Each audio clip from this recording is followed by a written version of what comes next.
Nous sommes à la cité de Mongata, située sur la route nationale numéro 1 dans la commune de Maluku à Kinshasa.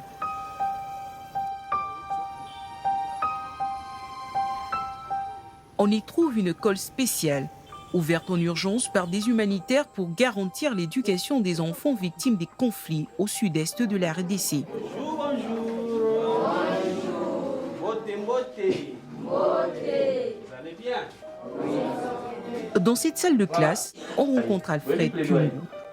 À seulement 12 ans, il a vu sa vue basculer de manière tragique. Il y a 2 ans, il a dû fuir son village après avoir été témoin de l'horreur inimaginable. La décapitation de ses parents, de son frère et de ses sœurs. Aujourd'hui, pour la première fois depuis ce drame, il a retrouvé le chemin de l'école. Mais malgré cette lueur d'espoir, le poids du traumatisme reste profondément ancré dans son esprit. C'était un soir où je revenais de la forêt avec mon père. Après être rentré à la maison, maman nous avait servi à manger avec mon frère et mes 2 sœurs. Ensuite, papa m'a demandé d'aller chercher son téléphone qu'il avait laissé en charge. À mon retour, j'ai croisé 3 personnes devant notre maison. Ils ont commencé à poser des questions à mon père. Ils lui ont demandé « De quelle origine es-tu » Il a répondu « Je suis Mouyambe et ma femme, elle est Mouyaka ». Après avoir entendu cela, ils ont tranché la gorge de ma mère, puis celle de mon père. Mon frère et mes sœurs ont voulu s'interposer, mais ils ont été tués de la même manière. Comme j'étais à la porte, j'ai pris la fuite et suis allé jusqu'à la barrière où se trouvaient les soldats. Ils m'ont aidé à quitter mon village et à arriver ici, à Mongata. J'ai dormi pendant plus de 3 mois dans une voiture abandonnée, jusqu'à ce que je rencontre une femme. C'est elle qui m'a recueilli, m'a donné un toit, de la nourriture et m'a inscrit dans cette école où j'ai pu reprendre mes études.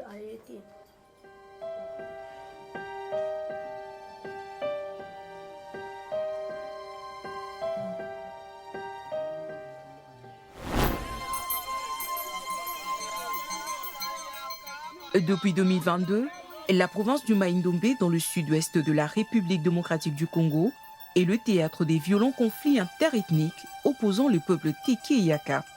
À l'origine de ces affrontements, un litige foncier et de redévances coutumières contestées, qui ont conduit à des combats souvent à l'arme blanche. Ces violences ont causé des milliers de morts, déplacé plus de 160 000 personnes et entraîné la destruction de plus de 1000 habitations.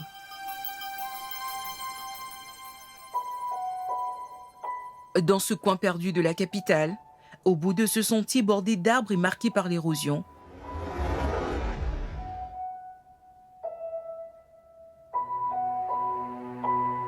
une école abandonnée de 800 mètres carrés. Elle abrite une trentaine de familles fuyant les combats. Ici, les conditions de vie sont précaires et insalubres, sans eau ni électricité. Depuis près de 2 ans, Bertine, 26 ans, partage les 5 mètres carrés de cette salle de classe avec ses 4 enfants. Faute de soutien extérieur, elle doit régulièrement trouver des petits travaux manuels pour subvenir aux besoins de sa famille. Charlotte, reste ici pour surveiller tes frères et sœurs. Je vais sortir chercher du travail. Tu pars sans rien nous laisser.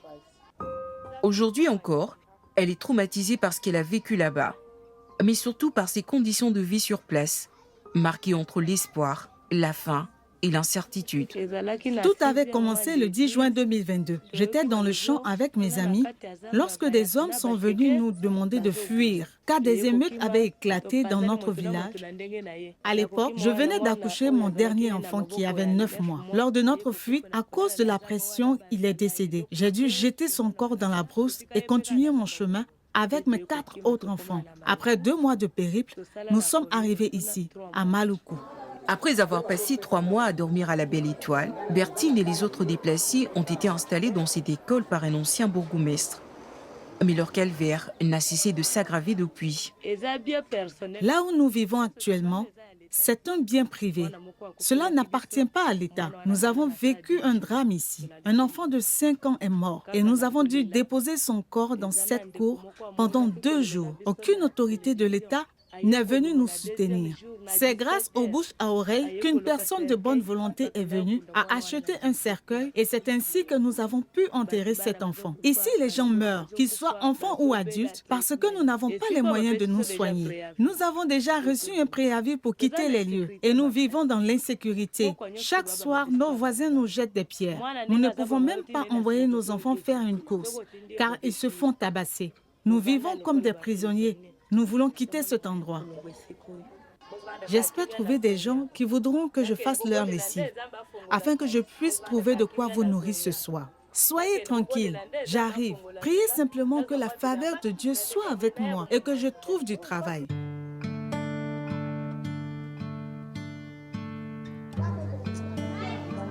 Il est temps pour Bertine, comme tout le matin, d'aller faire du porte-à-porte pour trouver du travail.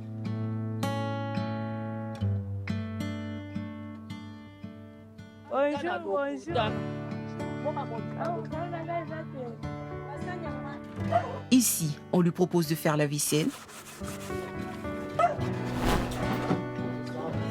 Et là, de faire la lessive. Bertine, cette travailleuse infatigable, est très appréciée de ses employeurs.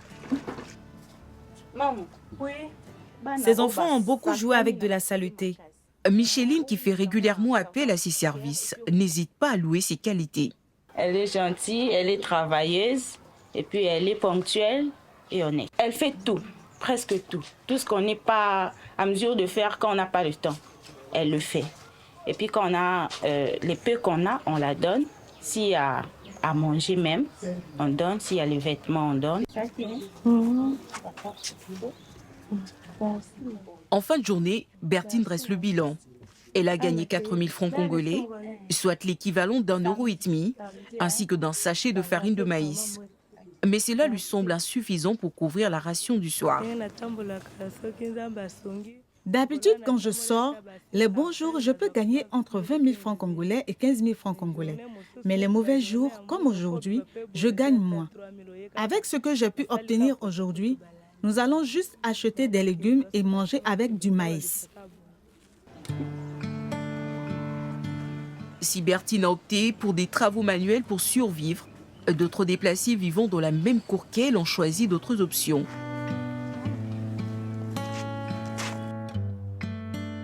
Samuel, ce jeune père de famille, a quant à lui décidé de devenir ouvrier agricole.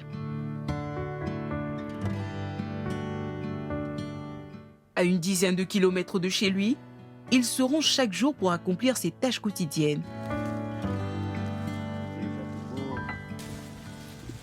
Faute de moyens pour acquérir ses terres, il se limite à défricher les champs d'autres agriculteurs pour un revenu de moins de 3 € par jour. Oui, sois patiente. J'arrange un peu et ensuite on va partir. Un travail quotidien aux ressources limitées, mais qui demeure sa seule option de survie.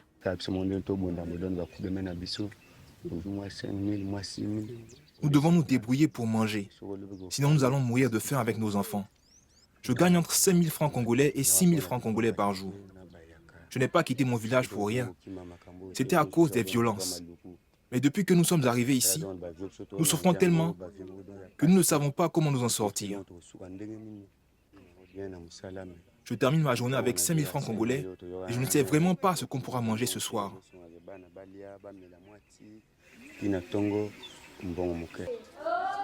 C'est ainsi que Samuel termine sa journée et rentre chez lui. Dans la seule pièce où il vit avec sa femme, ses 2 enfants et son beau-frère.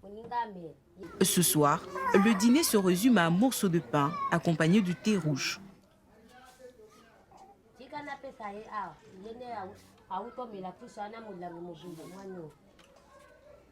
Ce père de famille ne supporte plus vivre dans cet espace exigu, délabré et insalubre. Regarde à quoi ressemble mon brasero. Il est tout abîmé.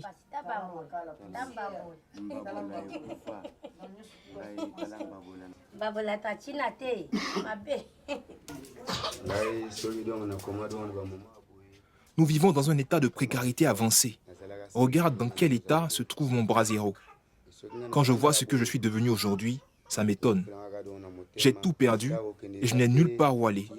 Je peine à m'en sortir. Je n'en peux plus. Mange ton pain, Méchac. Pourquoi tu me déranges? À une dizaine de kilomètres de là, une réunion a lieu. Ceci étant, c'est nous jeter des idées par rapport aux points positifs de la campagne de sensibilisation sur les abus et comment est-ce que nous allons entreprendre ces processus à travers les communautés qui sont censées continuer cette activité dans tous les rayons de notre couverture du programme. Tenu par Johnny Linga, représentant de l'ONG Caritas Belgique, entouré de 6 partenaires. Ensemble, ils s'efforcent de trouver des solutions pour élargir l'aide aux déplacés. Bien que les besoins soient énormes, l'accès à l'aide demeure sélectif. Ce choix n'est pas facile pour nous. Ça veut dire que nous allons d'abord nous répartir en termes de ciblage géographique. Quelle communauté qui est plus vulnérable que l'autre? Et si tous les différents aspects possibles. Là, après cet exercice qui est d'ailleurs mis en place à travers les communautés elles-mêmes qui arrivent avec nous ensemble de cibler les communautés les plus vulnérables parmi tant d'autres. Ensuite, il vient encore l'étape, mais qui parmi ces communautés qui est vulnérable que l'autre? Pour prévenir d'éventuels conflits supplémentaires avec les habitants locaux, il est crucial que tout le monde soit pris en charge. Pour ne pas aussi stigmatiser ceux qui les accueillent et pour ne pas aussi laisser les déplacer. Parce qu'après l'assistance, si jamais ces communautés qui les accueillent n'ont rien reçu, il peut y avoir des conflits ou des confrontations au sein des ménages. Qu'est-ce qu'il faut? À la fois, la priorité est orientée vers les déplacés, mais aussi on tient compte des autochtones qui sont aussi vulnérables. Parmi les aides fournies par ce consortium de 8 organisations aux personnes déplacées, figure le soutien à l'éducation, le soin de santé, ainsi que les formations aux métiers agricoles.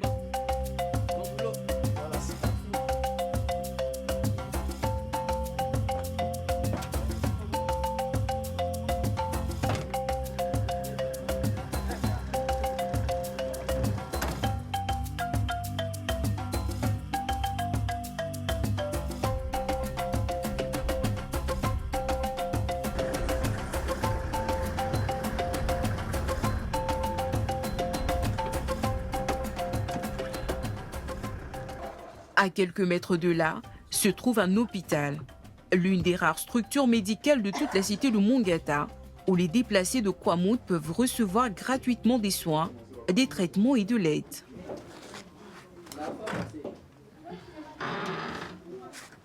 Kalunga est arrivée dans cet hôpital pour une consultation il y a 6 mois. Elle souffrait d'une infection généralisée, résultat de sa longue marche durant sa fuite, au cours de laquelle elle a dû traverser des eaux usées.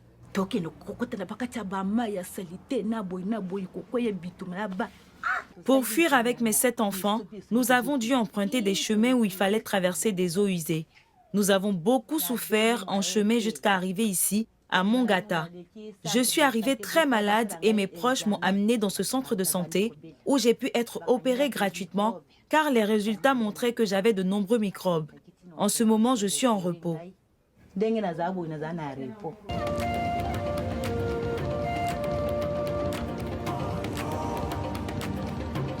Ensuite, cap sur Doumi, sur ce vaste terrain agricole, où 383 ménages bénéficient d'un accompagnement en entrepreneuriat.